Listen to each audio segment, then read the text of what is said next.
There she is. There she is. Sorry. How are we? You okay? Oh, God. I'm all right, considering. How are you? Yeah, I'm very good, thank you. Yeah, I was just explaining to our audience this afternoon that we were just having some technical difficulties getting hold of you, but here you are. I'm here. Sorry, everybody. Great to see you. Thanks for joining us today, Joanne. And let me just explain to those watching that Joanne has now been at Manchester City Council for just over 3 years. Time flies when you're having fun, Joe. And yeah, and of course, she's obviously overseen some fantastic developments in Manchester during that period of time. The city's continued to go from strength to strength in terms of its economic power, its influence on the Northern Powerhouse and the wider UK.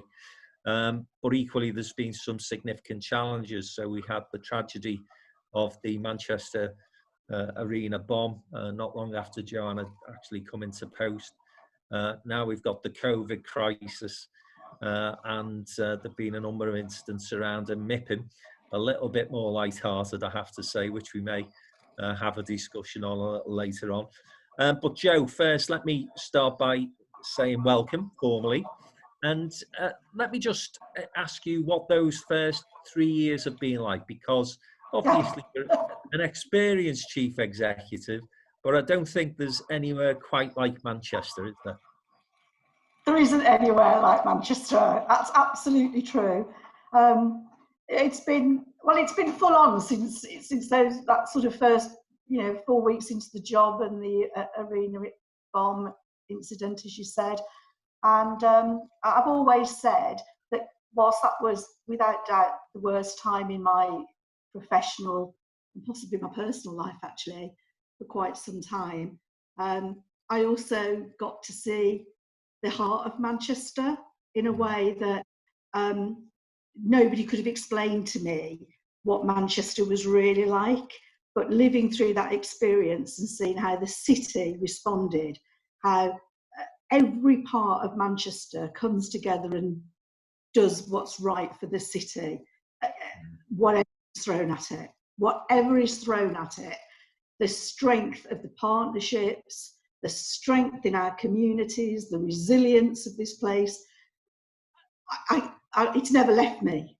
That experience has never left me, and who knew I'd be needing to draw on it again and again and again, which is clearly what it's been like.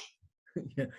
Well, that does lead me into the conversation about where we are at this moment in time, because as you rightly say, Joanne, you find yourself facing yet another huge challenge, a difficult time, not on your own, at least this time. It's a global pandemic that we're all having to get used to and learn to live with.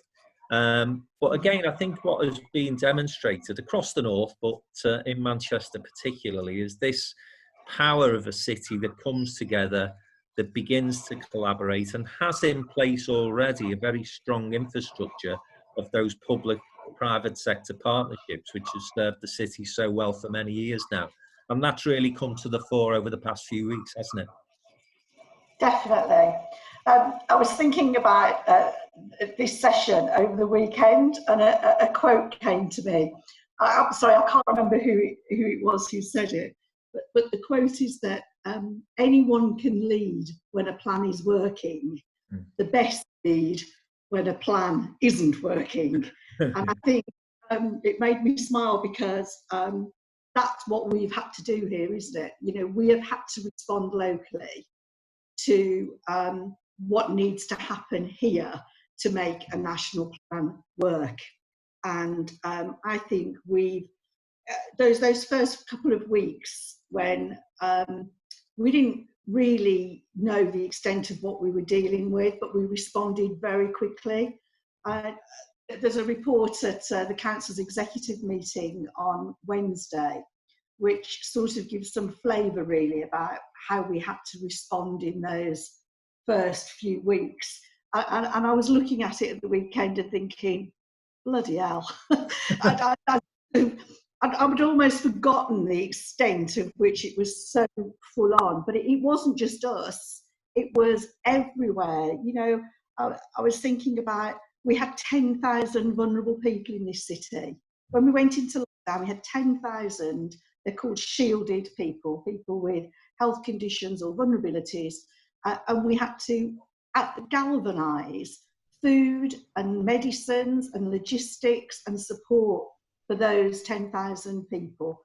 Plus, we had other people who just needed help, And, you know, we did that. We created local hubs, we created a distribution network. We started to get food parcels out. You know, one day we were delivering 2,400 food parcels a day. That was done through volunteers. That was done through businesses helping us.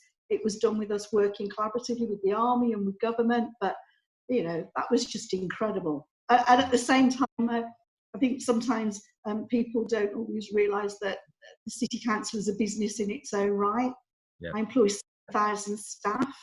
I had to set up what I was going to do with all those staff. You can't just send everybody home. We had services that needed to be delivered. So we had to get 3,000 staff working from home. It was a phenomenal effort from the back office IT people. We had to redeploy staff. We have over 200 volunteering in these jobs. You know, it was just phenomenal. And then you get your requirements around PPE, how we get vulnerable people, elderly people out of hospital into care homes. We were doing 300 people in a fortnight move from hospital to support the NHS, to do what we could alongside them. This was all happening in parallel. Yeah. You know, this was just galvanising action to work at GM level, to work at a local level. And businesses, I should say, Frank, were outstanding. As I said at the start, really, you really see what marks Manchester out. And when businesses were on the phone to me saying, what do you want? What can we do?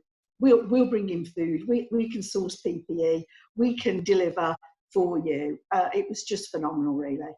So, yeah, we did all of that in a fortnight. And, of course, that was just the initial response phase, and we're still in elements of that. We're still doing bits of that. But now, of course, we're turning our attention to recovery, if that's the right word, really. It's the word that people know. And we're starting to put our attention now into sustaining that which we've put in place, as I've described, but now thinking through, what are we going to do about our economy and coming back from this? What do we do to continue that support for residents and community, and how will that look and feel differently? Of course, I need to worry about impact on the council. How do I sustain the services that we're responsible for and our financial position? And I think now we're in the place where it's about influencing government to get the right solutions that we need here in this city. So that's kind of where I'm at now. So yeah, it's been busy. Yeah, I can imagine. And I think that, you know, you've very clearly there outlined what the duties and responsibilities of the local authority have been. And of course, you know, in a time such as this, the attention and the focus has to be on those care service elements of what local authorities are responsible for. And of course, you've got very serious statutory duties as well as moral duties to the wider residents, as you say, of Manchester, and then you're involved in the strategic Greater Manchester stuff as well. But always, you know, at the back of your mind, and I know the same will be in Richard, is what happens next, because Manchester is always thinking about what happens next. It's why the city has been as successful as it has been for 20 years and more now. And so, you know, without wishing to underestimate the continuing challenges that you're going to have around social care and all those other things that you've talked about today, what are the sort of economic developments and business support hopes and aspirations of Manchester as we move forward? Realistically, are we getting any feel yet as to which sectors we may be able to bring back into the economy more quickly than others? Well, some parts of business has carried on, and the first thing I'd say is that a big thanks actually to all of the businesses particularly those working on some of our major projects, who have very quickly adjusted to new safe working practices, but have continued. So we continue to see a number of our major sites, our major projects have continued here in Manchester. Now, they're obviously going to take longer. There's reduced workforce, there's issues around supplies and materials, but wherever we could, we've continued, and I'm very pleased about that. I think we've also seen confidence continuing, so those major projects that we've been working on, such as Northern Gateway, we have the funding secured for the Housing Investment Fund on Northern Gateway with the deal we have with Far East Consortium, so that's continuing. We've seen commitments still for the new hospital to be built up and mental health facilities up at North Manchester, so those are continuing. HS2 Mayfield, that's continuing. So the first point is, of those major schemes that we have in train, that commitment, that support, that's still there. That pipeline is incredibly important. We have seen, still got some confidence around commercial developments that we're bringing forward, that we know are around, and equally resi. Now, longer term, I don't know what's going to happen around values, values, whether we'll start to see some dip in that. But where we are right now, that sector still has a degree of confidence and continuation around it. I think when we start to look at some other sectors, it's less certain, isn't it? And your question was, what are we doing about it? And in a way, it's hard to say what we're doing, because this is about working jointly in partnership with government. But the first point has to be this next phase of post-lockdown, still with some restrictions. We're not all going to go back to work as we used to for quite some time. So we're kind of calling it the living with COVID phase. Yeah. Guidance government put out for different sectors has to be worked through, I think, by individual businesses, but at our start point has to be getting people back into work where it's safe for them to do so. What does that safe mean? Well, that's risk assessment stuff, that's access to equipment, PPE in some instances, that's still got to be worked through. Our job, I think, will be to try and collect as much evidence we can from businesses around what are the practical things that they need. How do we support businesses in the first instance? And I'm very open for people to just let us know what they practically need.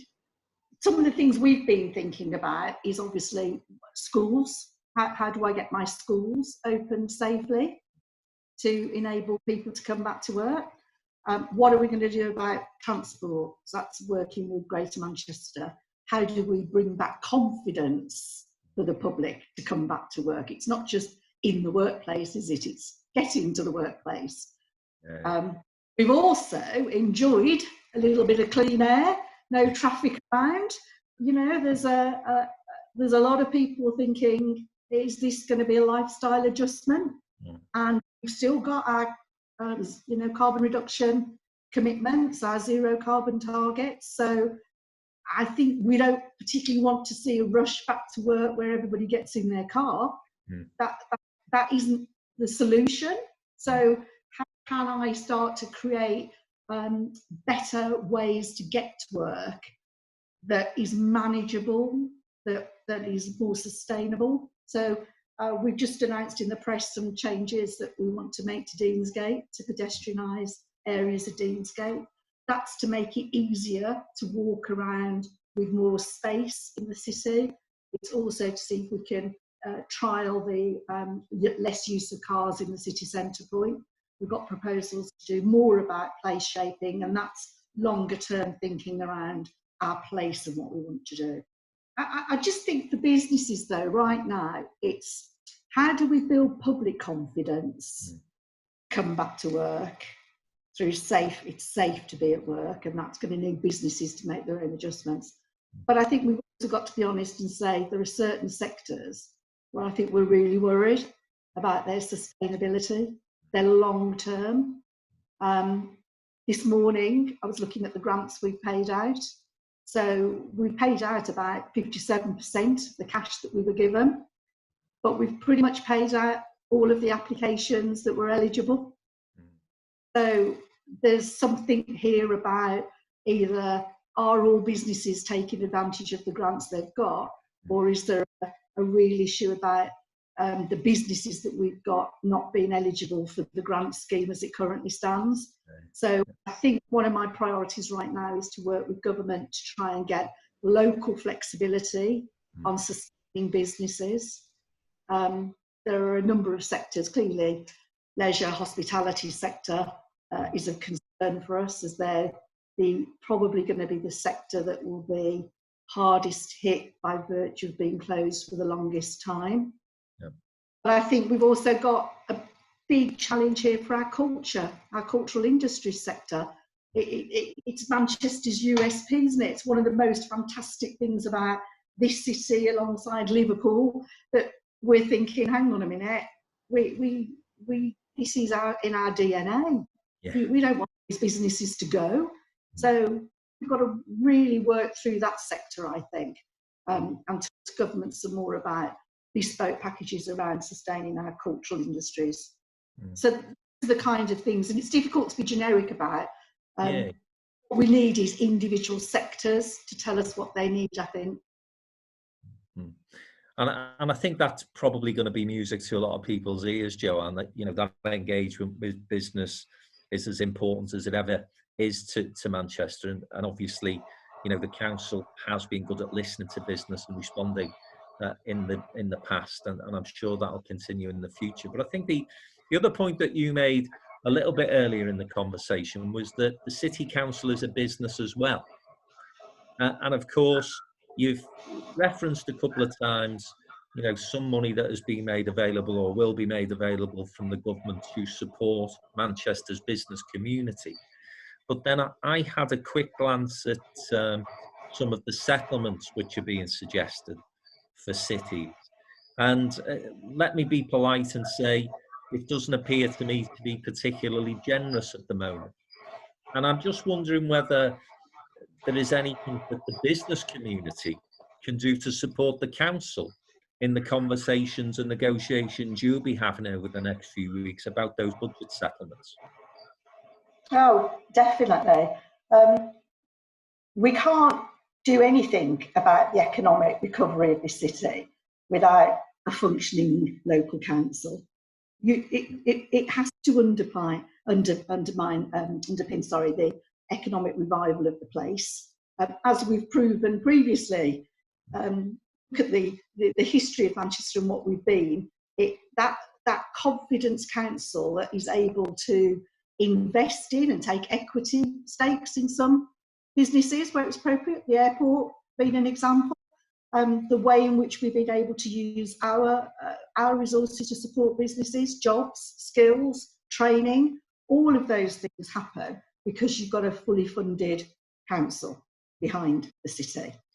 You mentioned the settlement. Well, what can I say? It was actually really disappointing. I work nationally. I know that all councils are struggling.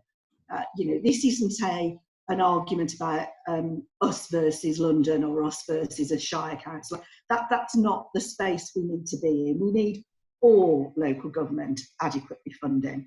And when I look at my budget and I forecast 150 million gap in my budget, 150 million, predominantly as a result of income loss, not just additional costs, it's income loss.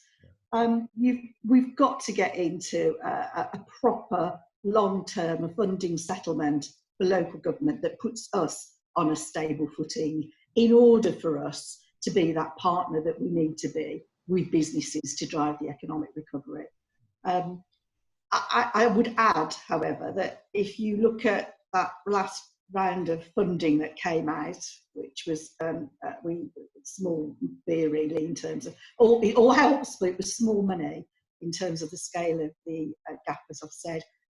If you also parallel that data with the incidence of COVID, that's come out today, you will see that the Northwest has now overtaken London in terms of the figures. So, and yet I think it was only one council across the whole of GM got the same amount of money in the second tranche of funding. Well, Trafford got a slight increase in their funding from the first round to the second round. The rest of us got even less funding on the second round. So, and that's because they took deprivation figures out of the allocation. Right. And what we know is that the people most affected by COVID and the people who are going to be most affected by any economic downturn are going to be the people in our deprived areas already, the people who are struggling to access labour markets, the people who have got underlying health conditions. So we have to have a funding settlement that does what we said before, which was let's level up the playing field here, let's invest in those communities and those places that need the investment in order for UK PLC to recover overall. And I just think this is a chance for the government to do that. I really do. And I think, I don't see how they can let those places who have already got struggles to struggle even more. How can they do that? Well, fingers crossed that the negotiations over the next few weeks will be positive and Manchester will get the cash that it deserves. Just another potential opportunity, I suppose, as far as Greater Manchester is concerned, is what we have seen, I think, Joanne, is that, as you again talked us through earlier, is the speed with which places like Manchester be able to react to the crisis and, you know, adapt to that very quickly changing picture as things have developed. One of the things that has helped is the fact that, you know, this infrastructure of the combined authority and the city working very closely with those other authorities in the Greater Manchester area, it's been in place in Greater Manchester for many years now to mature partnership approach that you have. But I think if I was a government learning any lessons from this, it's that actually if we can devolve more responsibility alongside, importantly, resources, then we can get delivery much quicker than we've seen in perhaps places that don't have that maturity of partnership approach, if I can put it that way. No, without doubt, Frank. You know, the work that we did in Manchester wouldn't have been possible without the Greater Manchester infrastructure alongside us. I mentioned PPE, that was led by Steve Rombler in Rochdale. He secured and procured the PPE for health and social care, the NHS here in GM. It was brilliant. So that health devolution arrangement that we've got worked dividends for us here. It was really good. Eamon and Andy Burnham looking at the transport issues. How are we? Chris Boardman on the fund he's got to accelerate cycling and walking. You know, these are all important strands. Absolutely need that any future funding to be given in a devolved format to us at Greater Manchester. Do you remember Brexit, Frank? I miss Brexit now. Do you remember Brexit? We used to talk about it before all of this. Back in the days when we were talking about Brexit, do you remember it? We used to, we were talking about Shared Prosperity Fund and the replacement infrastructure funding. That was the National Infrastructure Commission funding. There was also Shared Prosperity Fund. Let's not forget those conversations. There was a select committee meeting that was talking about a £4 billion fund being needed. So that was £4 billion pre-COVID. So, you know, Andy does a great job on this through the mayoral combined authorities, ongoing conversations with ministers. That we absolutely need that funding released, put down to GM, so we can build on the strengths that we've got. We all know what our economic ambitions were. We now need to rethink those regeneration frameworks, those economic ambitions, not to dilute things that matter, like zero carbon, because I think all of our behaviours would have changed about that, but also to start to put some real infrastructure spend in place, but also to think through how we're going to sustain businesses. How are we going to sustain and grow businesses? I was thinking about the 2008 crash and where government stepped in to secure banks. Well, don't we need a sort of similar arrangement that enables us to provide certainty and security for business, particularly now, so that they don't all suddenly go into collapse or, you know, just are able to survive. And I don't think it's always about grant funding for businesses. It can be patient equity, can't it? It can be investments that can be repaid long term. You know, we're going to have to start thinking about what we're going to do about Section 106, where if viability becomes an issue. So, you know, we do need some proper thinking again, long-term security and confidence for businesses. Yeah, there is going to be, I suppose, a whole new approach to how relationships between public-private sector, but equally, as you say, what government sees as, perhaps in the past it would have seen as heresy, particularly a Conservative government, is going to become the norm, because some interventions, I think, are absolutely essential. One sector that you very briefly mentioned, you know, Manchester's got a fabulous international airport. If you look at aviation at the moment, it's 90% down on flights. Absolutely. I mean, it's just unthinkable, isn't it? So there are still, I think, some big questions that the government needs to answer in terms of those particular issues. But I think the other thing that you've touched upon there, Joanne, is the importance of continued investment into our infrastructure. And again, I mean, to be fair to the government, I'm not sensing any backing away from those commitments that they've made in terms of infrastructure spend. But I think we should actually be going further, because I think, you know, the lessons that hopefully have been learned over the last decade is that austerity doesn't actually get you to come out of crisis quickly. In fact, it can drag you back. And then when you are inevitably hit with another major challenge, then it gives you real problems. And, you know, you've talked about how Manchester's come together and galvanised itself as the city in a city region to cope with some of those problems. But I have to say, hand on heart, 21st century, you know, places like the UK, which is a rich country, let's face it, ought not to be putting its health and care workers in harm's way simply because we haven't got enough PPE. So again, I'm hoping lessons have been learned from 2008, so we will invest in the right things moving forward. Yeah, I think there's a couple of things in that.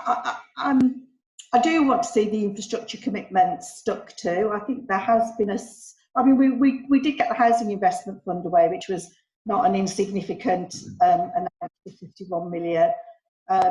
There are some other bits of funding that we're not quite as certain on, but a couple of things for me. One is HS2 and Mayfield, Crucius and Piccadilly. You know, and rethinking the design of some of this, because, you know, crowded train stations, people are not going to be using them. How do we get the economy moving if people aren't able to use mass public transport in a safe way? That, you know, so there's a rethink of design element for me in some of the infrastructure projects, but confidence around that happening would be good. And I think the other point is, and Andy Burnham was really clear about this when he launched the Greater Manchester proposals, which has been called Build Back Better, which is the Strat plan. You know, it's not just spending that which we were committed to, but making sure that we maybe have a bit more headroom to redesign it so it's better. But the other element of that was good jobs, quality jobs. There will be new jobs needed. I mean, we are currently making anybody who worked for us on a temporary contract in Manchester in social care, we're offering them full-time jobs. Come and stay with us. We've done some adjustments to say, just come and stay. But I think there's, you know, what's the rates of pay? We need parity with some of these roles with NHS pay. We need these to be valued. You know, we've all stood on the streets applauding them, haven't we, Frank? We've all stood there applauding our carers every Thursday, our NHS colleagues and our carers. Well, that's not going to go away. Let's pay them. Let's pay them. Let's invest in them. Let's make this a career of choice, of quality. You know, be proud to work in the public sector. So there's a lot in there about quality of jobs. And I'll tell you the other one I'm thinking about the weekend. I was cleaners. Cleaners. Yeah.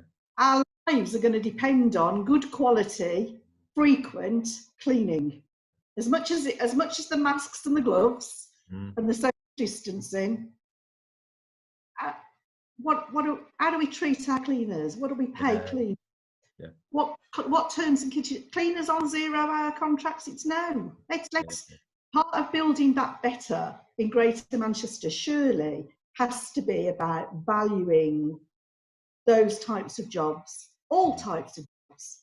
The people who've served in the shops, the people who will come back. We need to have good quality jobs, quality employment as well. That has to be part of our thinking going forward, doesn't it? I do think post-COVID, everybody's been at home and I've been watching. I mean, I'm away from all my family, which is very difficult. I've seen other people struggling as well. I've seen some of our schools have been phenomenal in Manchester. All of our schools have opened. We've been doing loads of stuff with our most vulnerable children. And I think people have changed, you know. I think people are going to start thinking not just about their work-life patterns, but what sort of society they want to live in, what's valued around here. Yeah. How do we come together in a kind of way? You know, it's been fantastic to see what we've done. How do we hold on to some of that? You said lessons learned. I think there's a real need for us to reflect and to capture that. And in fact, at the executive meeting on Wednesday, Sir Richard will be talking about the Our Manchester strategy. We've had the Our Manchester strategy as a guiding strategy for the city for some time. It was before I came here, but it was due for a refresh. So we've decided to use that as an opportunity to do some massive engagement with people to say, so what kind of Our Manchester do we want moving forwards then? So we can start to capture our thinking about what kind of a place do we want? What sort of priorities do we want? What does good employment look like? What are the skills challenges for young people, for people who may potentially lose their jobs? What's it like to be an entrepreneur? How important is digital to the future of this city? So big questions, but we're going to start off some, and I think this is the right time to do it. This is the right time to capture what people feel now about what we want to be like in the future. I think that's right, John, isn't it? Because as much as we can sit here today and say, well, isn't it marvellous that people are finally starting to appreciate the great work of our key workers, if those conversations don't happen quickly and don't happen now, and as I said, you know, learn those lessons and let's make sure that we take due license of what the experience has been over the past few weeks. You know what people are like. And you certainly know what governments are like. You know, 6 months down the line, let's hope, fingers and everything else crossed, things are beginning to get back to some sort of normal. And it can very quickly be forgotten. So I think it's absolutely right that those conversations and those strategies are put in place now. And again, I think you would agree that, you know, in Manchester, we are fortunate in that we have a sense of community, a sense of responsibility from the vast majority of businesses in Manchester. But this gives us an opportunity to enhance that yet again, and I think it's right to do so. Definitely. When you think that, I've mentioned earlier that the first priority really in our recovery plan is economic revival, but it's got to be done with confidence and it's got to be done in a safe way. Well, that's part of tracing people, testing people, tracing people, isn't it?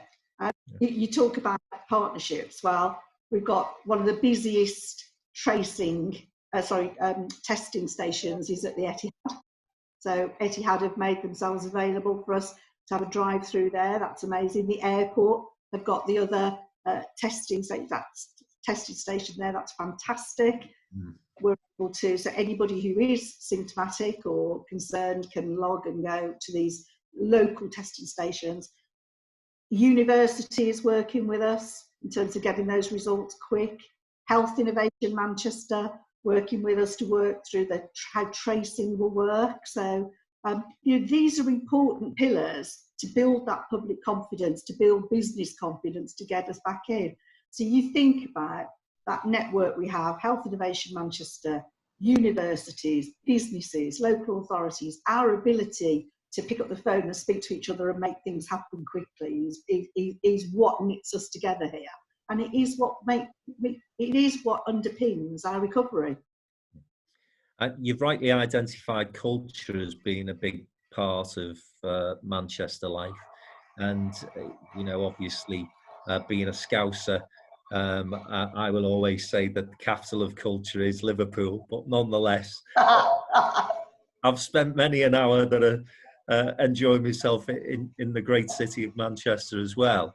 And of course, it shouldn't surprise any of us, but Manchester has used music through Sacha Lord and his United We Stream initiative to, sort of allow some of us to reminisce about the Hacienda, but more importantly, raise £250,000 plus already.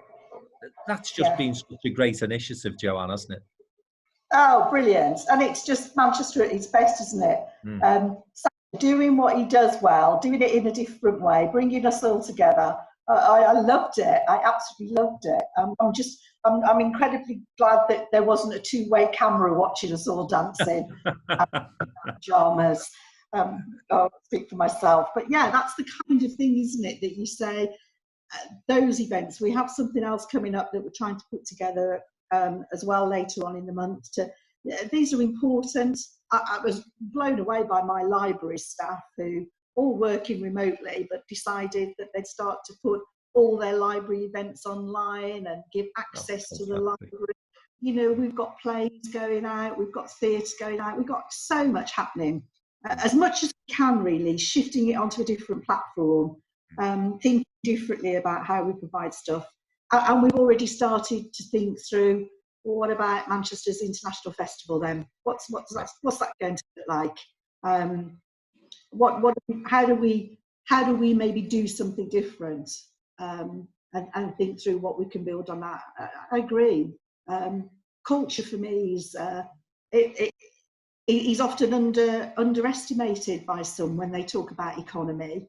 That they're thinking about businesses, or they're talking about different sectors, and understandably manufacturing, understandably construction, understand small businesses and the very real need to support entrepreneurs and others, digital infrastructure. But actually culture is going to be so important for us as well, isn't it?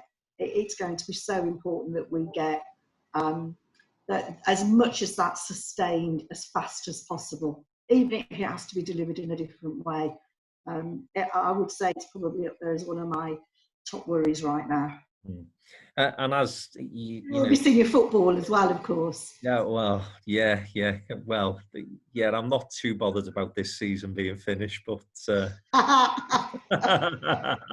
we won't go into that controversy. I get myself in enough trouble without talking football. No, I think it's a great point you make as well in terms of finding different ways to deliver cultural events. And I've just referenced Sacha, but there's many other examples. You've talked about some of the more community-focused events that your team have been able to come up with. I know a lot of schools and performing arts organisations that are doing the same thing. We do adapt, we do evolve. But equally, listen, there's no more social animal than you. So you must be desperate. When I think about people who are going to be as challenged as I am, who are so tactile, that we're all going to. I think I'm going to have to get my hands tied together. When we do actually end up going back to work. I know the hospitality sector should know they're in safe hands with me. Yeah. So hopefully we'll return sooner rather than later. But listen, just on a lighter note, because the big conversations that we were having, and it seems almost trivial now, but in February, was whether MIPIM, the big property festival, Yeah. would go ahead. Do you Yeah. remember that? I mean, you're saying Yeah, we did, yeah. breakfast. Do you remember MIPIM? And of course, you know, an awful lot of people invest a huge amount of time and effort, none more so than Manchester, in putting together a tremendous week of activity. And I know this year, like all other years, you know, some great events that were going to happen, some really interesting things that were going to be explored as well. But we all know, of course, cancelled. But listen, your track record on MIPIM, Joanne, right? So year one, Manchester takes this fabulously impressive space right on the beach, and Cam decides to have like the worst winds that it's ever seen, and the whole exhibition space gets blown into the sea. Last year, year two, you end up on a flight that has been described to me as, you know, people are actually phoning the family saying, we might not see you again. So I'm just phoning to tell you I love you, and this is where the will is.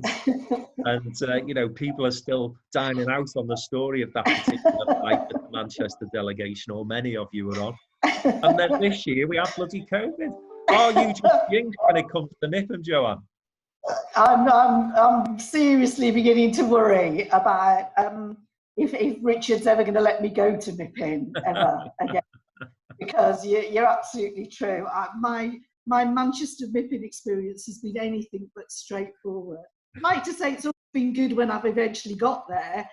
We've always made it a very successful MIPIM, but it always kind of starts with the drama. I'm not going to tell anybody about my future MIPIM plans on the basis that I don't want to jinx it. Yeah, MIPIM. I'd look forward to just a nice, seamless MIPIM, maybe, where we can all, if it ever happens again, who knows, let's see. But all joking aside, that internationalisation agenda of ours has always been huge, hasn't it?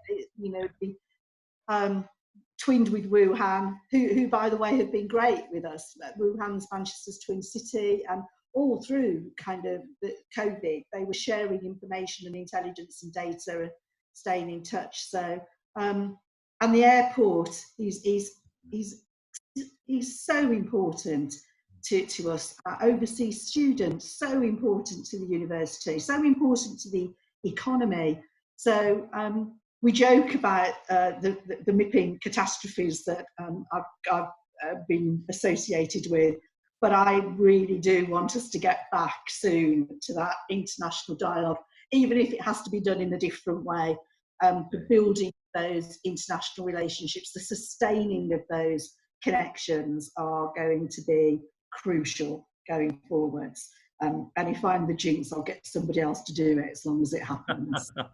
Richard will be more than capable without me to make sure you to do that.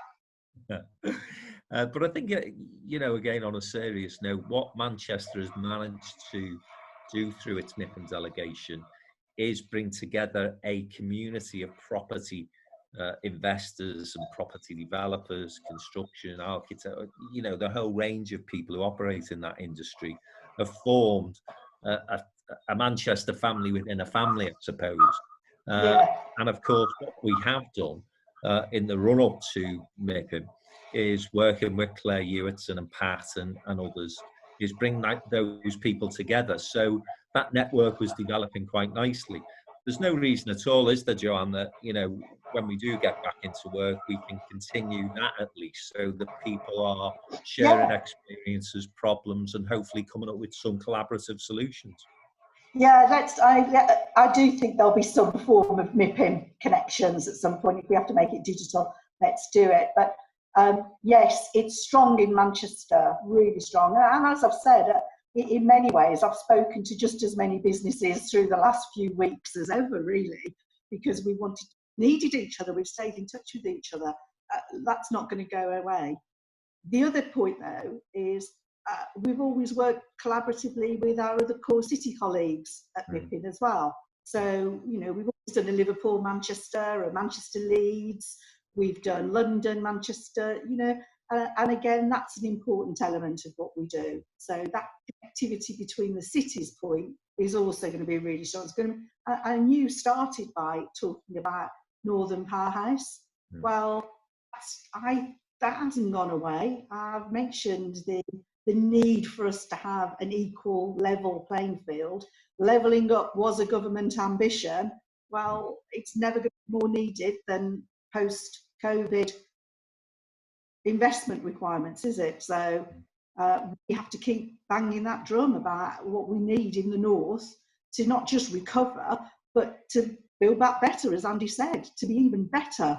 We are going to keep that Northern Powerhouse narrative strong.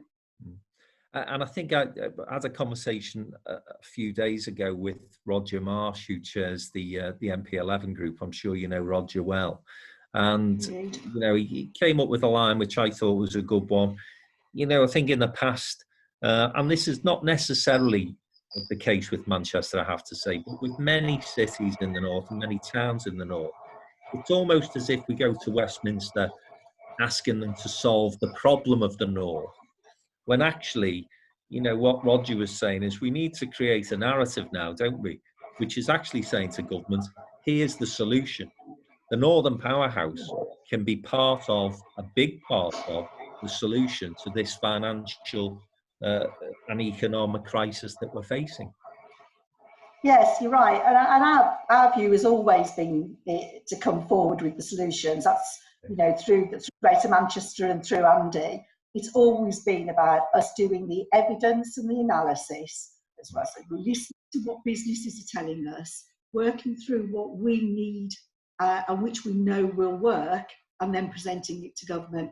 And all we ever say is give us the resources and give us the powers and we'll get on and sort it. I think it's great to see that through the year we'll see Yorkshire get their mayoral arrangements away, finally. So, you know, that mayoral 9 group that exists with Andy, with Steve from Liverpool, Dan Jarvis over in Sheffield, when that group of elected mayors, Birmingham as well, Andy Street of course, when that's supplemented by Yorkshire as well, I think we do start with getting a quite heavy group of people who can go and talk to government. And I think it will be along the lines of, we've worked out what we need, we can deliver this, give us the powers, give us extra devolution, we know what we can work out, what we can work jointly on and collaboratively on, and really power away. I think that will be a feature going forwards. Well, listen, on that positive note, I'm going to give people 1 minute to type in any questions that they have. I think we may have covered most subjects, to be fair. But the last question that I want to ask, which is a personal one, because, you know, we're all trying to learn how to adapt to this new lifestyle. So what are the positive things that you've taken from working from home and the new sort of ways in which we've had to experience life over the last few weeks? The positives. Well, I like having my slippers on. Nice. I have to say, for me, it's been quite difficult. Actually, I miss people so much, and actually find sitting in front of a screen for 10 hours anything but relaxing. In fact, I can't see, but I've actually got 2 screens. I've got 2 computers and 2 computers, 4 phones. You know, it's anything but relaxing, really. Yes, we can get things done. Yes, we've continued the conversations, and clearly there's less travel. But for me personally, I've missed people. I miss people. I mean, to the point that I ring Richard on a Saturday now for a drink together. I miss that informal as well. That well, you know, Frank, we've done sessions before, and often the best ideas come through the informal conversation, don't they? And I don't think anybody's got the solution. right now to what comes next. No one person has got the plan that's completely sorted and worked through. So we do need more conversations. We need lots of voices in the room. We need lots of opportunities to understand impacts on people and therefore what are the right interventions that we make. And I get that from the people that I meet with formally and informally. So, and then of course we've got the joy of virtual business. I mean, I'm really aware that, you know, a local authority is a democratically accountable body. It should be holding its meetings in public. The public turn up. People can see us doing our work and the decision-making processes, and doing that virtually is a challenge. We haven't been able to get our planning committee operating yet. We will do as soon as we can, but for now those powers are vested in me. And then I choose to work in the public sector because I absolutely uphold those principles of democracy and openness and transparency. And for me, some of this digital working kind of limits some of that, really. So I don't like it. Yeah. I'd rather be back in the town hall with everybody in the public. Yeah, well, that doesn't surprise me, I have to say. And listen, as always, you've given us a fascinating insight into, you know, where Manchester and the City Council is at the moment and what its plans and ambitions are. And listen, Joe, it has been great to catch up online, but equally, as you rightly say, you can't have quite the interaction. And I'm looking forward to getting together with you, having a glass of vino and putting the worlds to rights as soon as possible. Oh yeah, definitely. Okay. We've stunned our audience into silence, although I think, as I say, I've probably covered many of the questions that people have provided earlier. So apologies if I've asked a question that you wanted to put to Joanne. But we will get her to a live event. We're trying to get something from Tom and Tony, because we want to do a three-way with you guys, which was planned, of course. And just for we've got a quick message from Sean Keys at Sutcliffe. Says, lovely to hear from you, Joanne. We're with you. Keep smiling. And he says he prefers people as well to the computer. So yeah, it's nice to get a bit of perspective into the conversation. You. And listen, tomorrow afternoon, guys, we've got Andy Burnham and Steve Rotherham even, joining us for a session, 2:00 again tomorrow afternoon. And then on Wednesday, we've got the Chief Executive of Liverpool City Council, Tony Reeves, with us. But today, can we just say big thank you to Joanne for coming into the Downtown Den.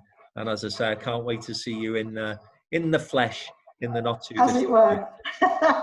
Thanks, Joe. Thanks very much, Frank, and thanks everybody who listened in. And as I said, you know, really keen to hear from businesses if they want to just drop me a line. The more evidence we've got about what we need, the better our lobbying position in the government is. So please, through Downton, thanks very much for all your dens have been really informative. Actually, I've watched them all, the great. And the more you can do to get people to tell us what people practically need, the better. So thanks, Joe.